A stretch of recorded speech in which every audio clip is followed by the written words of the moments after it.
Marcos capítulo 8. Jesus alimenta outra multidão. Pouco tempo depois, ajuntou-se outra vez uma grande multidão.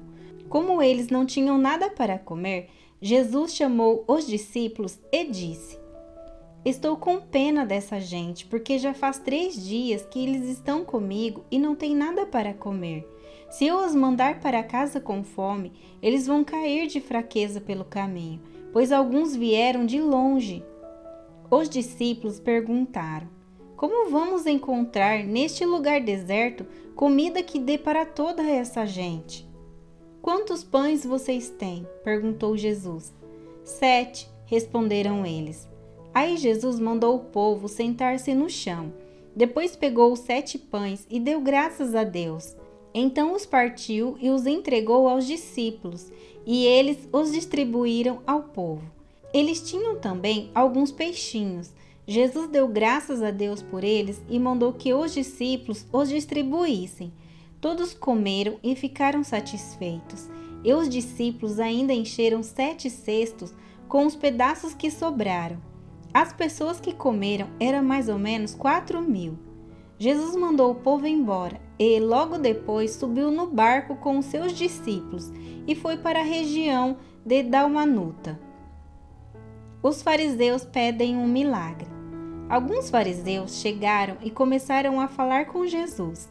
Eles queriam conseguir alguma prova contra ele e por isso pediram que ele fizesse um milagre para mostrar que o seu poder vinha mesmo de Deus.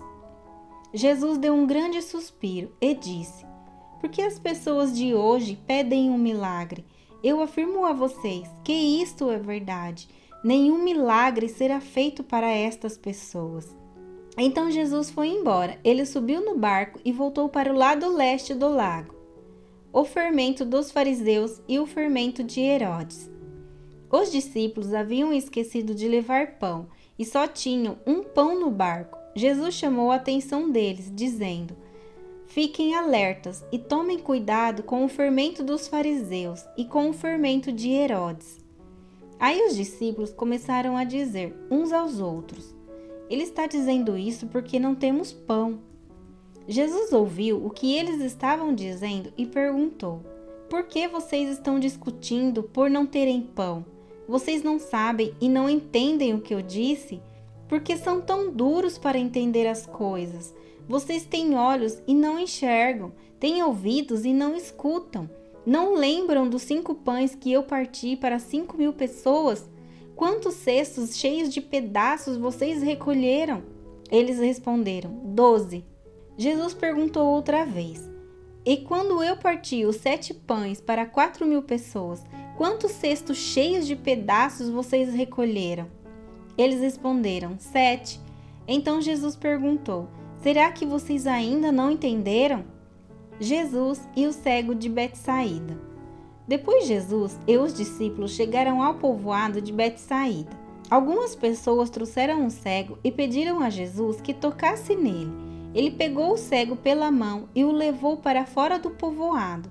Então cuspiu, passou a saliva nos olhos do homem, pôs a mão sobre ele e perguntou: Você está vendo alguma coisa? O homem olhou e disse: Vejo pessoas, elas parecem árvores, mas estão andando.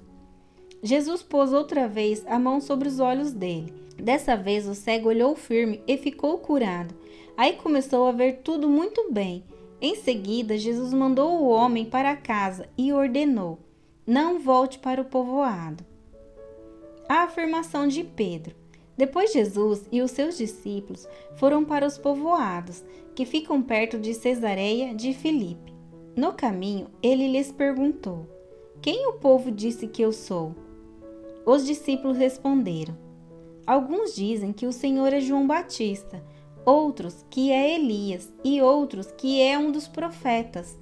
E vocês, quem vocês dizem que eu sou? Perguntou Jesus. O Senhor é o Messias, respondeu Pedro. Então Jesus proibiu os discípulos de contarem isso a qualquer pessoa.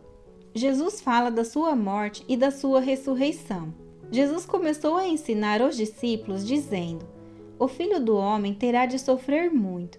Ele será rejeitado pelos líderes judeus, pelos chefes dos sacerdotes e pelos mestres da lei. Será morto e 3 dias depois ressuscitará. Jesus dizia isso com toda a clareza.